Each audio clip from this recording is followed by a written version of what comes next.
peut-être un jour Dieu me permettra de demander à certains de ceux qui me disent que je ne suis pas ivoirien de chanter l'hymne national avec moi. Ce jour-là, on verra qui est ivoirien, qui n'est pas ivoirien. Moi, avant de savoir lire et écrire, je connaissais l'hymne. Quand j'avais 4 ans, mes frères et sœurs m'ont obligé, et chaque fois qu'il y avait des invités, ils me faisaient chanter l'hymne national. Je ne savais ni lire ni écrire. La Côte d'Ivoire est, on me dit, le deuxième pourvoyeur de jeunes qui traversent la Méditerranée sur les radeaux.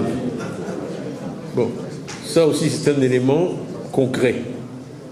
Moi je crois que si le paradis existe, je ne pense pas que les gens cherchent à s'échapper du paradis sur des radeaux. On nous dit qu'on est au paradis en Côte d'Ivoire. Et pourtant il y a des gens qui montent sur des radeaux pour... Qui cherche à s'enfuir du paradis? Donc vraiment, aujourd'hui, on dirait que je suis l'ennemi public numéro 1. La plus grande menace qui pèse sur la Côte d'Ivoire. On me placarde sur tous les jours, on m'injurie du matin au soir, du soir au matin. Je n'ai jamais... Moi, j'ai pas de sang d'Ivoirien sur les mains.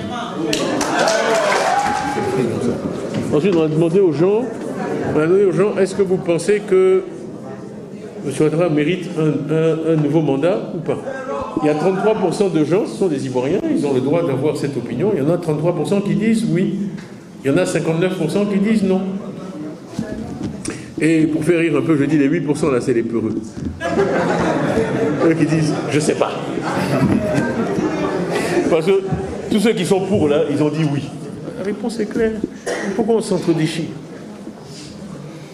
Pour dire que le peuple dans son ensemble veut quelque chose qu'il ne veut pas. Bon, ça c'est paru un peu partout. C'est un livre de la même personne qui a fait les déguerpissements. Où il dit, 3 pages, 308, 309, par là, il explique, il dit qu'on me donne le décret qui fait perdre la nationalité à M. Alassane Ouattara. Et il explique ici qu'on ne peut pas perdre la nationalité sans décret. Mais moi j'ai perdu la nationalité sans décret. On veut la liberté, mais on dit, mais Thiam n'a qu'à parler à Macron et puis, comme ça, on va être libre. Ça ne marche pas comme ça.